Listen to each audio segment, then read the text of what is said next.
Women like you belong in reception. The words slid out of Landon's mouth like poison as we stood in the hallway outside the conference room. 5 years I'd spent developing this renewable energy proposal.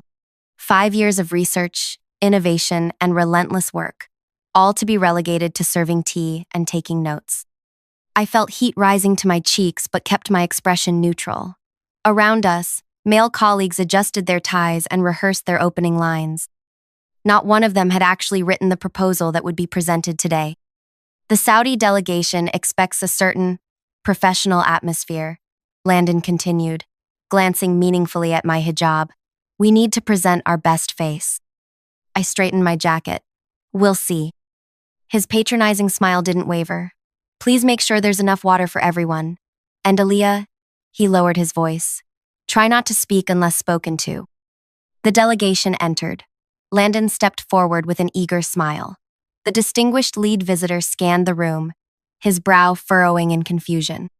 Where is Vice Minister Aliyah? He asked. Every head turned. The air in the room changed instantly. Landon stammered. I don't believe... I stepped forward. Your Excellency, welcome to Chicago. The room froze in disbelief as the Sheikh took my hand warmly in both of his. The architect of innovation herself, he said with a genuine smile. Our ministry has been most impressed with your vision. If you're still with me, I want you to know this isn't just a story about revenge. It's about justice, about reclaiming what's yours when the world tells you that you don't belong. If you've ever been underestimated, stay with me until the end. You'll want to hear what happens next. My name is Aliyah Nazari, and until that moment, I was just another invisible woman in a company that collected our talents while minimizing our existence. I had joined Emerald Energy Solutions fresh from graduate school, with dual engineering degrees from MIT and fluency in Arabic, Farsi, and English. My father had been an engineering professor before our family fled Iran during the revolution. Education wasn't just encouraged in our home, it was reverence. I still remember my first week at Emerald. I sat in a meeting where I presented my ideas for improving solar panel efficiency. 2 days later, I heard Connor, a man who'd been hired the same day as me, praised for his innovative approach, which was word for word what I had suggested. When I mentioned this to my team leader, he said I must have misremembered. I didn't. This pattern repeated for years. My project succeeded while credit went to others. My recommendations were ignored until voiced by male colleagues. I was passed over for promotions that went to men I had trained. Each time, there was a reason. Not enough experience. Not assertive enough. Not quite ready. Meanwhile, Landon rose to division head with alarming speed. He had a gift, not for innovation, but for claiming ownership of other people's work, particularly women's work. He collected our ideas like trophies and displayed them as his own. The breaking point came 3 years into my time at Emerald. I had developed a radical new approach to solar implementation that could reduce costs by 35%. When I presented it to Landon, he dismissed it as unrealistic and too ambitious. 1 month later, he unveiled the exact same proposal to the board, with his name on it. That night, I went home and stared at my reflection. The woman looking back at me had dark circles under her eyes and a defeated posture. Is this who you are now? I asked myself. My grandmother's voice echoed in my mind.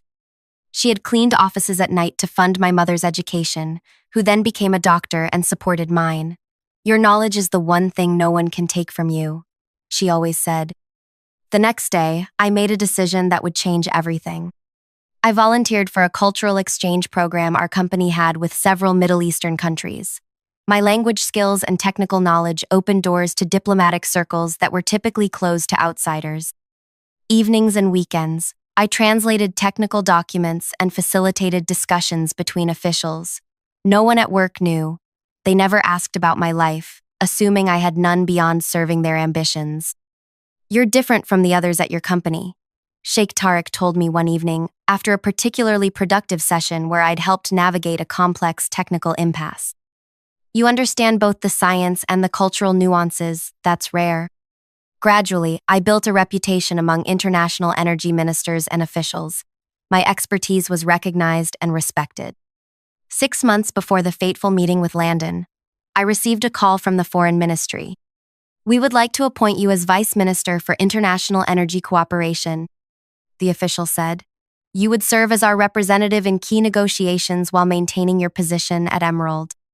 I accepted immediately. The irony was exquisite.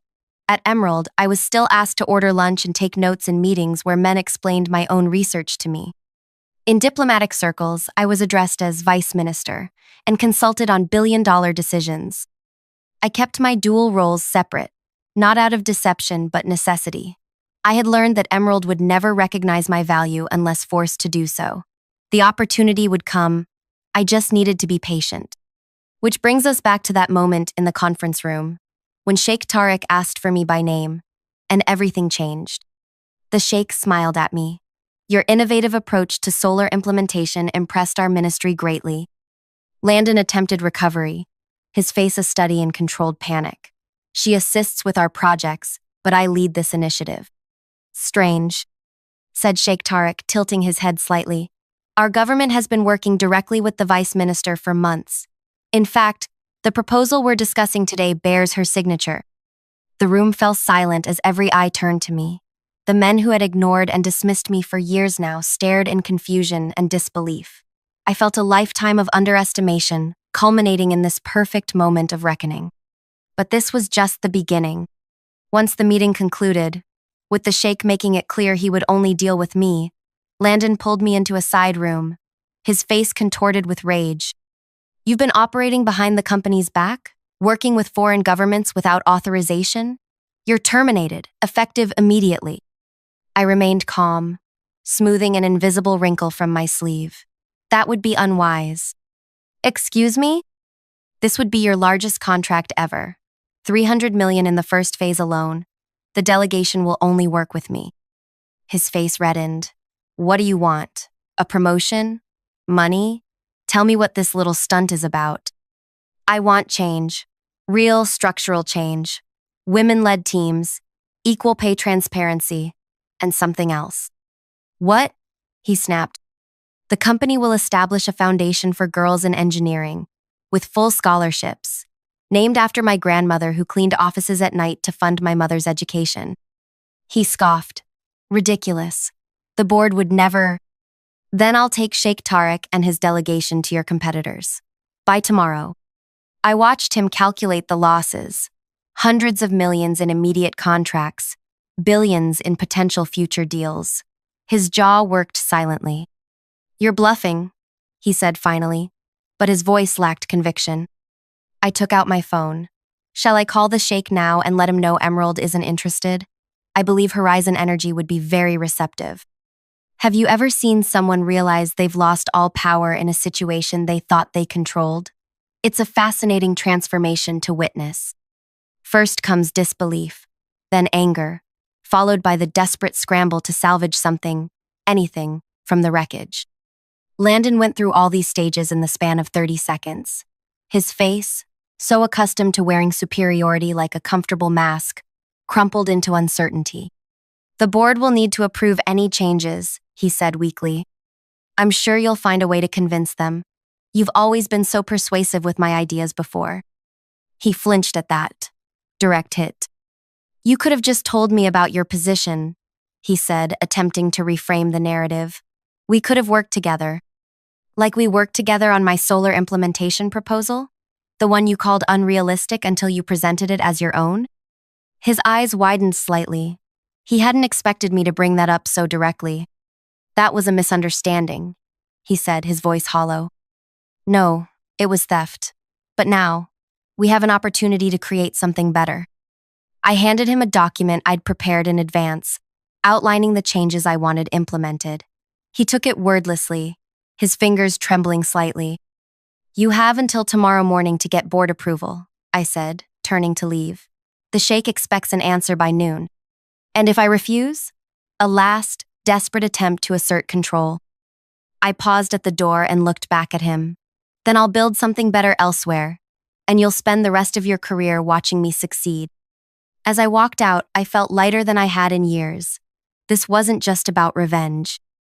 It was about justice, not just for me, but for every woman who had been silenced, overlooked, and underestimated. The next 24 hours were transformative. Emergency board meetings, frantic calls, negotiations that stretched into the night.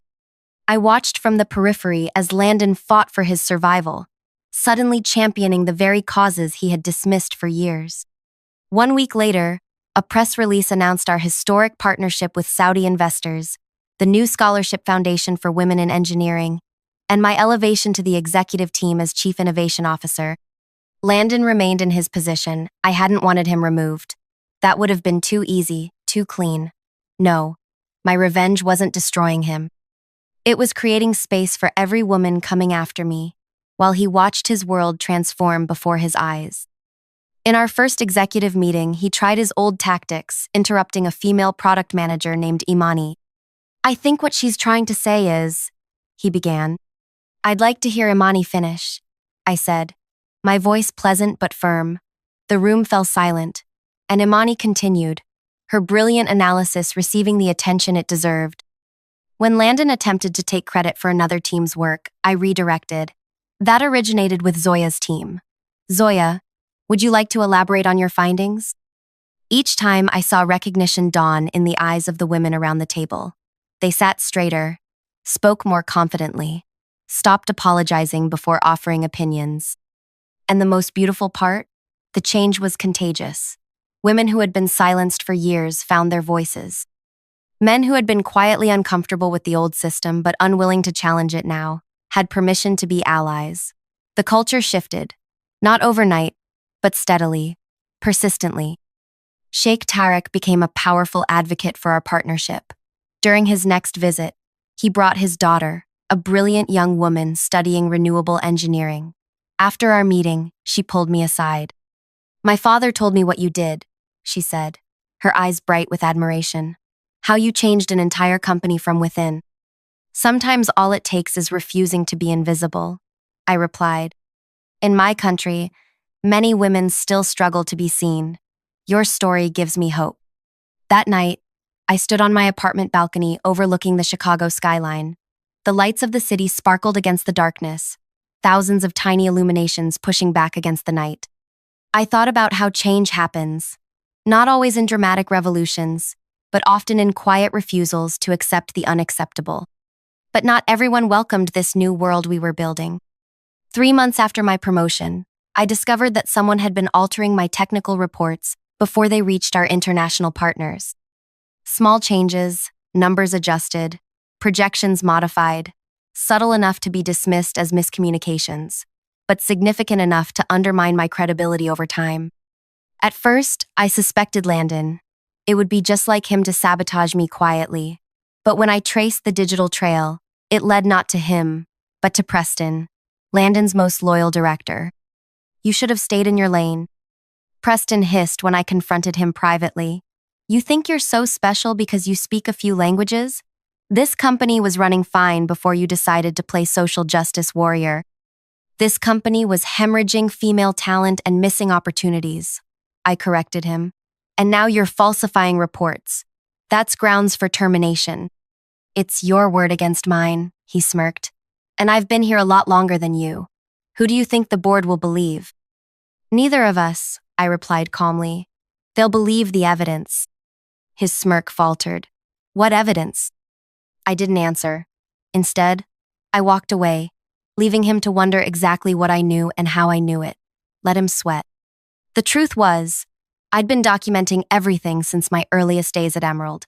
Every stolen idea, every dismissal, every microaggression.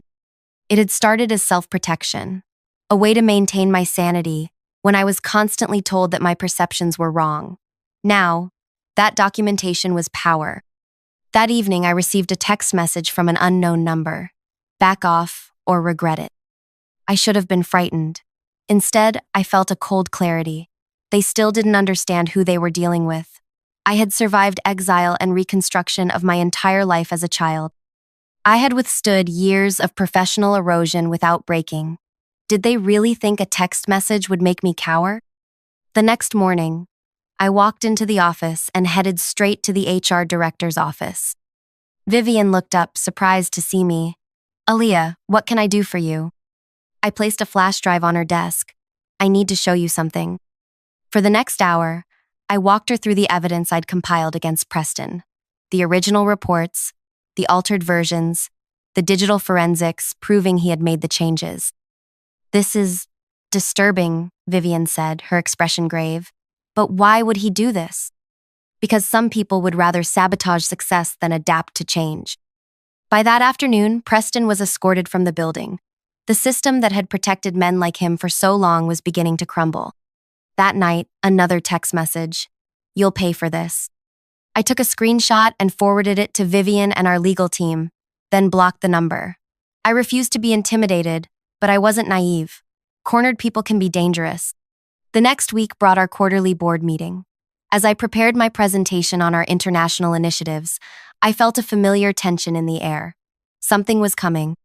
When I entered the boardroom, Landon was already there, huddled with several board members. They fell silent as I approached. Bad sign.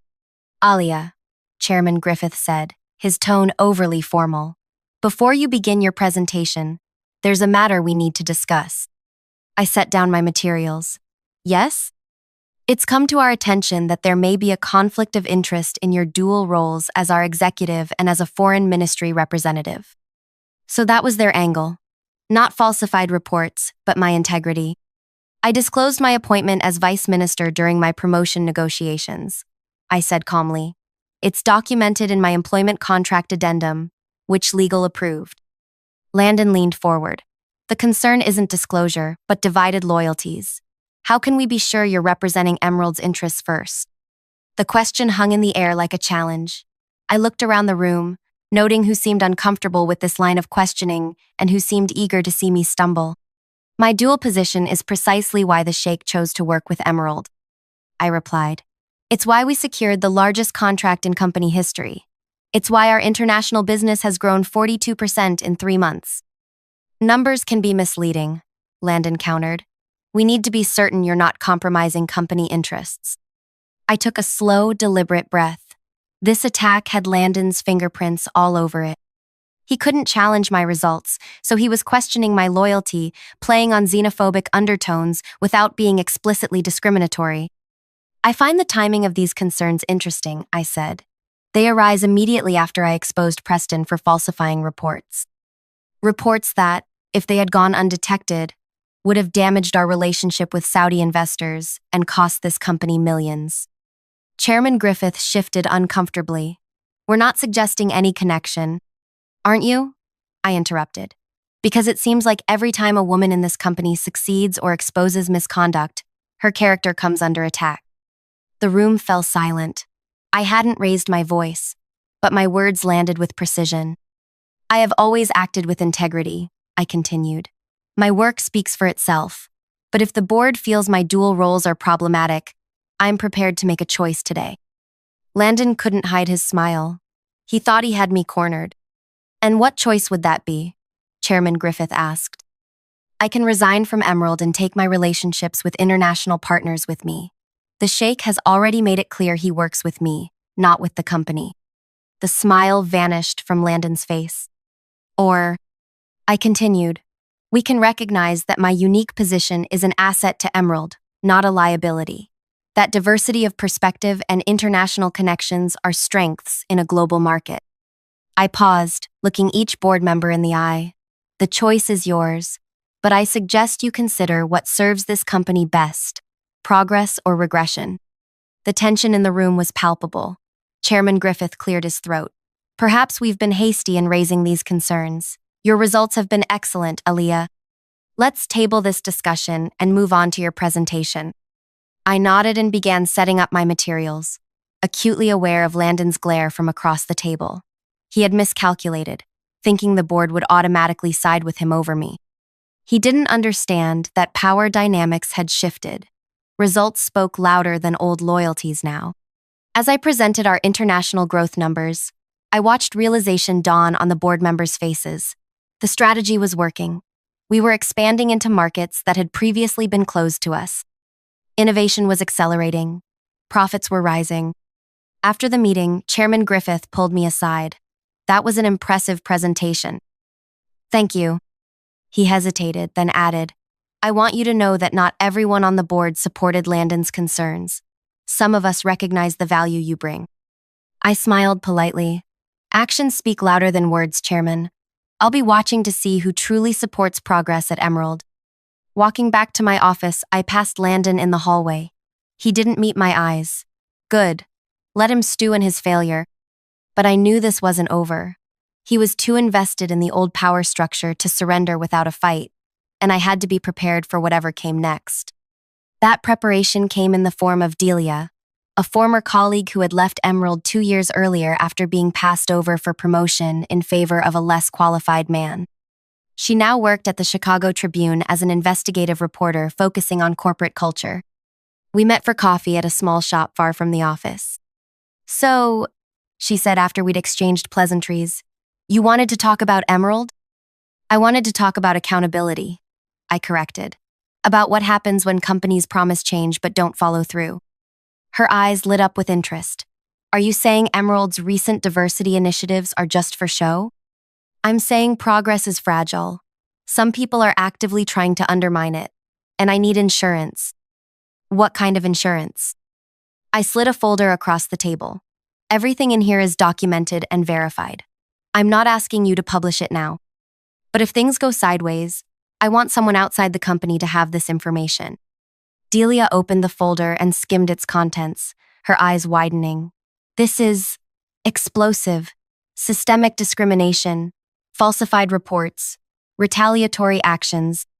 You've been building this case for years. Since my first month at Emerald, I confirmed. I hoped I'd never need to use it. She looked up at me. And now? Now I'm not so sure. Things are changing, but change brings resistance. I need to protect what we've built. Delia nodded slowly, understanding exactly what I was asking. I'll keep this safe. If you ever give the word, I'll make sure the whole story comes out. Thank you. As I walked back to the office, I felt both relief and sadness. I didn't want to expose Emerald's dirty laundry to the world. Despite everything, I believed in the company's potential. But I also knew that real change sometimes requires the threat of consequences. The weeks that followed were deceptively quiet. Landon maintained a professional distance, speaking to me only when necessary. Preston had disappeared, his social media accounts gone dark. The Scholarship Foundation for Women in Engineering was gaining momentum, with applications pouring in from talented girls across the country.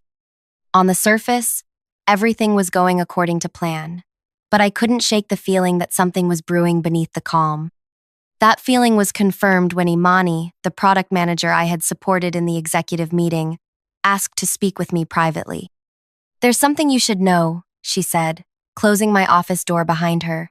Landon has been meeting with board members individually, off-site, unofficial meetings. Do you know what they're discussing? She hesitated. Not exactly, but Janine from his administrative team overheard him on the phone. He said something about conflict of interest and foreign influence concerns. My stomach tightened. He was trying to build a coalition against me. Thank you for telling me, I said. Keep your ears open, but be careful. I don't want anyone else targeted. After she left, I stared out my window at the Chicago skyline. The afternoon sun glinted off glass and steel, transforming the city into a landscape of light and shadow. I had come so far, created so much change. I couldn't let Landon destroy it all because his ego couldn't handle a new world order. That evening, I received an unexpected call from Sheikh. Vice Minister, he greeted me, his voice unusually grave. I've received some concerning information about Emerald Energy that I wanted to discuss with you directly. What kind of information? I asked, though I already suspected. Someone sent our ministry documents suggesting you have been misrepresenting Emerald's capabilities and that the company is planning to withdraw from certain commitments in our agreement. Let me guess. These documents came without a name attached. Correct. Anonymous, but detailed, including financial projections that appear legitimate. They're falsified, I said firmly. Just like the reports Preston altered, this is an attempt to undermine our partnership. I suspected as much, which is why I'm calling you directly. But the ministry is concerned. We've invested significantly based on your recommendations. I understand. Can you forward me these documents? I'll prove they're fabricated. After we hung up, I sat in my darkened apartment, the city lights creating patterns across my living room floor. So this was Landon's play, not just to discredit me internally, but to destroy the very partnership that had elevated me. He was willing to sabotage a multi-million-dollar deal just to prove I didn't belong. The documents arrived in my email 10 minutes later. As I reviewed them, my anger turned to cold determination. The projections were clever forgeries, close enough to our actual numbers to seem plausible, but manipulated to show gradual failure of the initiative I was leading. I immediately called our finance director, Ellis, who I knew would still be working late. I need you to verify something for me, I said when he answered. Someone has falsified financial projections and sent them to our Saudi partners. Send them over, he said without hesitation. Ellis was one of the good ones, a brilliant financial mind who judged people solely on their competence. 20 minutes later, he called back. These are definitely fake. Whoever did this had access to our actual projections but modified key variables to show declining returns. It's subtle but undeniable. Can you document the discrepancies? I need irrefutable proof. Already working on it. I'll have it to you by morning. Thank you, Ellis. Aaliyah, he said before hanging up, whoever did this is playing with fire. This could constitute fraud. I know exactly who did it, I replied. And tomorrow, he's going to learn what happens when you play with fire. The next morning, I arrived at the office earlier than usual. I needed time to prepare. Ellis had sent his analysis at 2 a.m., a meticulous breakdown of the falsified projections with clear evidence of manipulation. I printed copies and placed them in folders, then sent a message to Chairman Griffith requesting an emergency meeting with the executive team. Matter of urgent importance regarding our Saudi partnership. I wrote, all leadership required. The meeting was set for 10 a.m. As executives filed into the conference room, I noticed Landon's confident stride. He thought he was winning.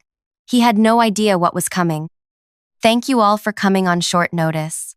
I began once everyone was seated. Yesterday evening, I received disturbing information. Someone from Emerald sent falsified financial projections to our Saudi partners, suggesting our joint initiative is failing. Murmurs of concern filled the room. Landon's expression remained neutral, but I caught the slight twitch at the corner of his mouth. Fortunately, I continued, Sheikh Tarek contacted me directly to verify the information. Our finance team has confirmed these projections are forgeries. I distributed the folders. The evidence is before you. As the executives reviewed Ellis's analysis, the atmosphere in the room darkened. This is a serious breach, Chairman Griffith said. If our partners had believed these projections, we could have lost the entire contract. Exactly, I agreed. And I believe I know who's responsible. All eyes turned to me. This was the moment of truth. For months, there has been a systematic attempt to undermine both this partnership and my position. First, with altered reports, now with falsified projections. The pattern is clear. I looked directly at Landon. Would you like to explain yourself, or shall I continue? His face drained of color. You're accusing me? Based on what evidence? The documents were sent from an anonymous email account. I said, but they were created on a company computer. Ellis traced the digital signature. Would you like to guess whose computer it was? Landon's eyes darted around the room looking for allies, finding none. This is absurd. I've been nothing but supportive of our international initiatives. While simultaneously meeting with board members off-site to raise concerns about foreign influence, I asked, while attempting to frame me as having divided loyalties? Chairman Griffith turned to Landon. Is this true? Have you been lobbying against Aaliyah behind the board's back?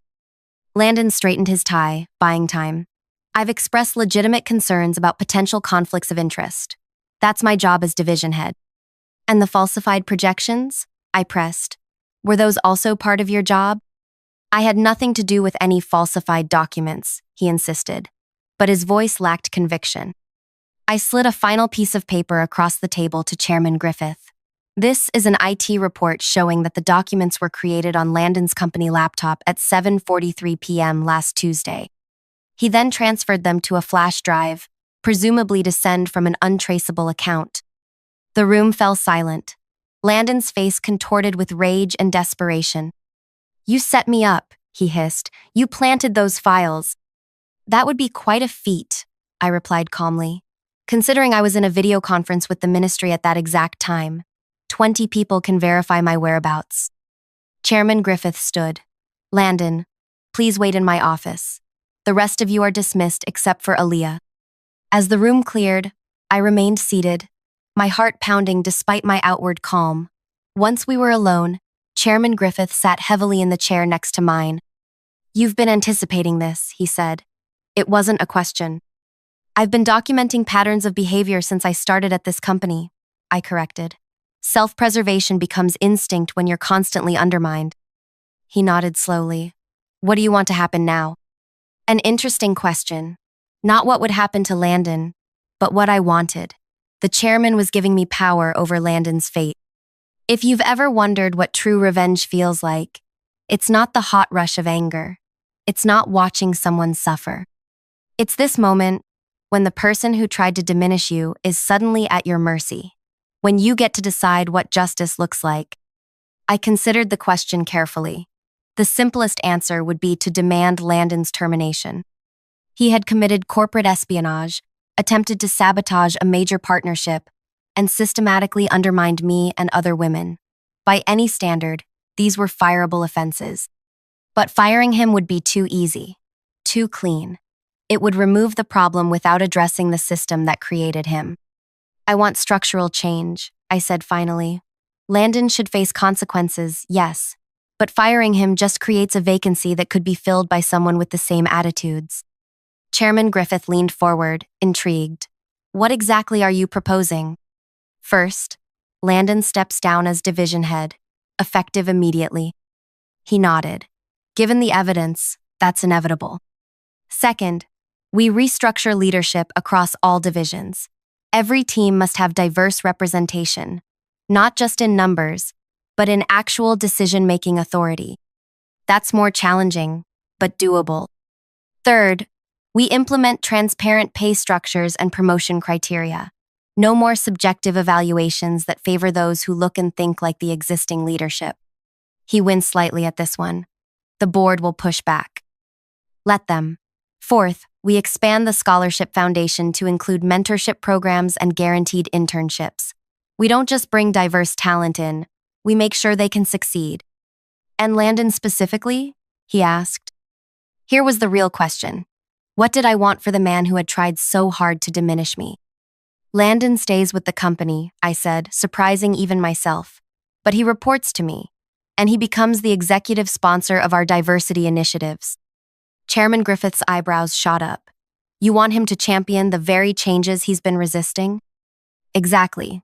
His redemption, if he chooses it, will be to actively dismantle the system he benefited from. He'll learn what it means to advocate for those with less power. Or he'll resign rather than do so, which will be its own statement." A slow smile spread across the chairman's face. "That's elegantly brutal." "It's not about brutality," I corrected. "It's about transformation. Landon isn't the disease, he's a symptom. I want to treat the underlying condition." Chairman Griffith stood and extended his hand. "I'll take your proposal to the board this afternoon. Given the alternatives, losing our Saudi partnership or facing potential fraud charges, I think they'll be receptive." As I shook his hand, I felt no triumph, no vindictive pleasure, just a quiet certainty that this was the right path forward. Later that day, I sat in my office waiting for the board's decision when there was a knock at my door. To my surprise, it was Landon. His usual polished appearance had crumbled. His tie was loosened, his hair slightly disheveled. The armor of confidence he typically wore had cracked, revealing the frightened man beneath.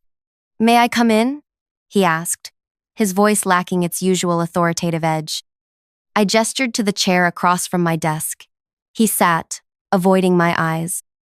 "The chairman told me your proposal," he said after a long silence. "Why?" "Why what?" "Why not just have me fired? That's what I would have done in your position." "I know," I replied simply. "That's the difference between us." He looked up, confusion evident in his expression. "I don't understand." You see power as something to be hoarded and protected. I see it as something to be distributed and shared. That's naive, he scoffed, a hint of his old arrogance returning. Business isn't about sharing power. And how has your approach worked out for you? I asked. Here you sit, demoted, disgraced, at the mercy of someone you tried to destroy. Was it worth it? He flinched as if I'd struck him. You have no idea what it's like to… To what? To work twice as hard for half the recognition? To have your ideas stolen? To be undermined at every turn? You're right. I have no idea what that's like. My voice remained calm, but the words landed precisely. Landon fell silent, unable to meet my gaze. You have a choice now, I continued. You can resign and find another company where you can continue your old patterns. Or you can stay and be part of something better. Something that will outlast both of us. And if I stay, you'll use this position to humiliate me. No, I'll expect you to do your job, championing diversity and inclusion initiatives with the same energy you once used to undermine them. Your success will be measured by the success of others, particularly those who don't look like you. He shook his head slowly. I don't know if I can do that. Then you've already made your choice, I said, turning back to my computer, dismissing him. But he didn't rise to leave. Instead, he sat there, seemingly wrestling with himself. What if? He began, then stopped. Started again. What if I don't know how? The vulnerability in the question surprised me. I looked at him more carefully and saw something I hadn't expected. Not just fear of losing status, but genuine uncertainty. Then you learn, I said, my tone softening slightly. You listen more than you speak. You recognize that your experience isn't universal. You use your privilege to create space for others rather than to claim more for yourself. He nodded slowly. I need to think. Take the weekend, I said. Let me know your decision on Monday. After he left, I exhaled deeply, releasing tension I hadn't realized I was holding. Whatever Landon decided, things were already changing. The board approved all my proposals that afternoon, with only 2 dissenting votes. The restructuring would begin immediately. On Monday morning, I arrived to find Landon waiting outside my office, impeccably dressed and holding a thick folder. I'm staying, he said without preamble, and I spent the weekend researching best practices for corporate diversity initiatives. These are my initial thoughts. He held out the folder. I took it, not bothering to hide my surprise. This doesn't mean I've suddenly changed who I am, he added quickly, but I'm willing to learn. It wasn't an apology. It wasn't a transformation, but it was a beginning. Over the next few months, Emerald Energy Solutions became a case study in corporate evolution. The restructuring created opportunities for overlooked talent to rise. The transparent promotion criteria eliminated much of the subjective decision-making that had disadvantaged women and minorities. The mentorship programs connected promising students with leaders across the industry. And Landon? He surprised everyone, including himself. Once he redirected his ambition toward measurable diversity goals, he applied the same relentless drive that had fueled his rise. He wasn't perfect. He still stumbled, still had blind spots. But he was trying, genuinely trying, to understand perspectives different from his own. 6 months after our confrontation, we launched a major initiative together, a partnership with 5 universities to create renewable energy programs with diverse faculty and student bodies. As we stood on stage at the announcement, a reporter asked Landon how it felt to champion such progressive programs. It's been educational, he said, with unexpected candor. I've had to unlearn as much as I've had to learn, but the results speak for themselves. Our teams are stronger, more innovative, and more successful than ever before. Later, at the reception, he approached me with 2 glasses of sparkling water. The Sheikh just told me our partnership is expanding to 3 additional countries, he said, handing me a glass. He specifically mentioned your leadership as the deciding factor. The whole team deserves credit, I replied. Yes, but it wouldn't have happened without you. He hesitated, then added, I wouldn't be here without you either. Planning to thank me for not destroying your career? I asked, only half joking. No, he said seriously. I'm acknowledging that you saw something in me that I didn't see in myself. The capacity to change. I studied his face, looking for signs of insincerity. Found none. Everyone has that capacity, I said. Few choose to use it. Why did you choose to change things rather than just advance yourself? The question made me think of my grandmother, of my mother, of all the women who had come before me, creating paths where none existed. Because success means nothing if you're the only one who achieves it, I said finally. Real victory isn't reaching the top alone. It's bringing others with you, especially those who've been kept from even approaching the ladder. A year after the confrontation with Landon, I received a call from Sheikh Tariq. Vice Minister, he greeted me warmly. I have a proposition for you. He explained that the ministry was creating a new international consortium focused on renewable energy implementation in developing nations. They wanted me to lead it. The position would require you to leave Emerald, he said, but your impact would be global. I looked around my office at Emerald. So much had changed. The company now regularly appeared on lists of best workplaces for women and minorities. The Scholarship Foundation had supported 50 young women entering engineering programs. Our executive team had achieved gender parity. My work here wasn't finished. Meaningful change never is, but the momentum was established. Systems were in place to continue progress. Perhaps it was time for a new challenge. I accepted Sheikh Tariq's offer, with one condition, that Emerald would be a founding partner in the consortium. My worlds would remain connected, the bridge I had built remaining intact. When I announced my departure, the response was bittersweet. Celebration of my opportunity mixed with genuine regret at my leaving. The company organized a farewell reception that was attended by everyone from board members to maintenance staff. Imani, now a senior director, hugged me tightly. You changed everything, she whispered. We won't go back to the way it was. Make sure of it, I replied. The work continues, with or without me. As I made my rounds, saying goodbyes, I found Landon standing near the windows, looking out at the city. So, he said as I approached, you're leaving us behind. Not behind, I corrected. Alongside, the consortium will work closely with Emerald. He nodded, then turned to face me fully. I never properly thanked you. For what? For not doing to me what I would have done to you. For seeing possibility instead of just punishment. Don't make me regret it, I said, but I was smiling. I won't. He extended his hand. Good luck, Vice Minister. As I shook his hand, I realized how far we'd both come from that moment when he'd whispered, women like you belong in reception. He had been wrong about me, about women, about leadership. And he had learned from his wrongness, perhaps the most valuable skill anyone can develop. My last day at Emerald, I cleared out my office and took a final walk through the building.